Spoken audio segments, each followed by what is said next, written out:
Sure.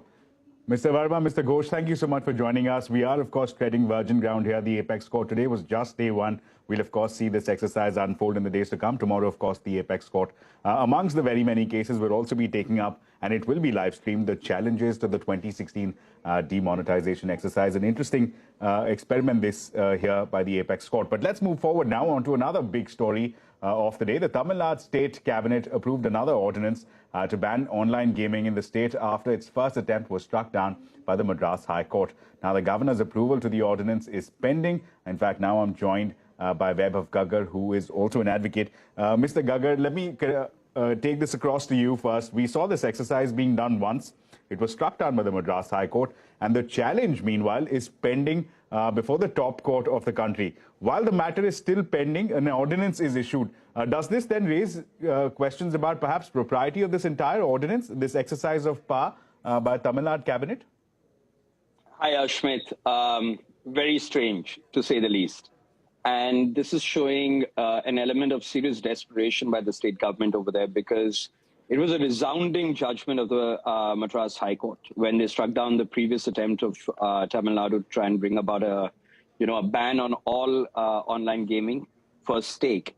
And it's also going to be a difficult one for them to sustain this one, because the law's rather well settled over the past few decades now by the Honorable Supreme Court of India, that games of skill, when played for stake, does not amount to gambling. I mean, I can understand them trying to regulate and prohibit gambling, but if they're going to try and attack all games of skill, I mean, can you imagine you cannot play chess for stake, or you cannot play, rummy, which has been held to be a game of skill by the Supreme Court, for stake, or you cannot play games such as poker where there are, international competitions and there are prize monies involved. You can't play those for stake.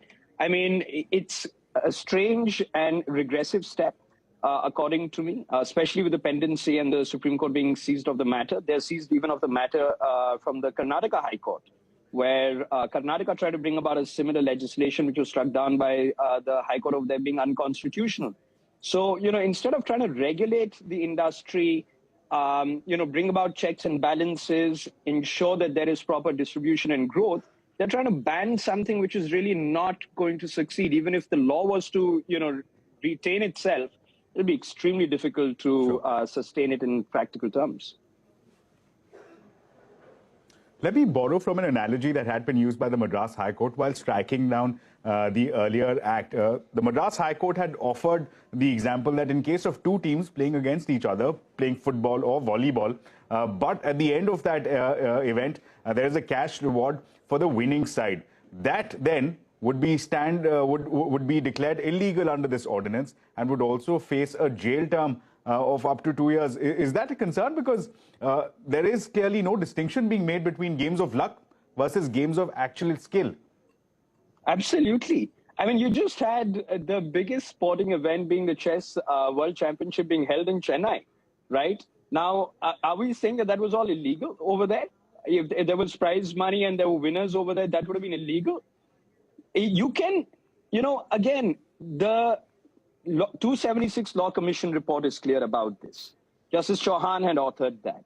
The Supreme Court repeatedly, a 3-bench, 5-bench, 2-bench judgment from 1957, that's RMD Chamark Bagwala, 1968 Satnarayan judgment, 1996 R.K. Lakshmanan judgment.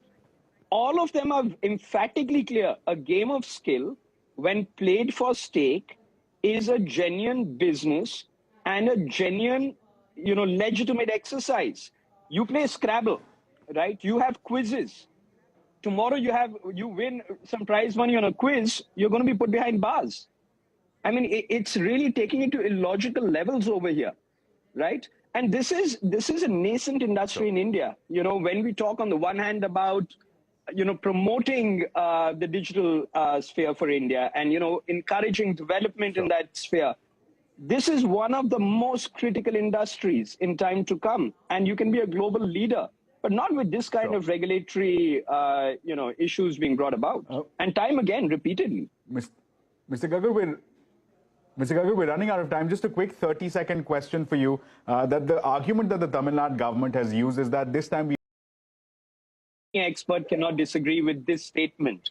Games of skill have been exempted from almost every state legislation in India from the ambit of gambling. The Supreme Court has said that games of skill can be played for stake. No authority can overturn that. And there cannot be two interpretations to that fact. So it is going to be extremely difficult to sustain that piece of legislation. And this entire argument, moralistic argument to say people commit suicide, they go into debt traps, etc., ban the stock market by that measure as well. I mean, it's really, you've got to have some logic to this kind of, legislation being brought about. Sure. Sure, Mr. Gaggar. In fact, thank you so much for joining us. The Supreme Court, of course, will be taking up that case post the Diwali holidays. But with that, let's head into a very short break now. Up next, we get you an exclusive conversation with Intel's Stephen A. Long about the company's India plans.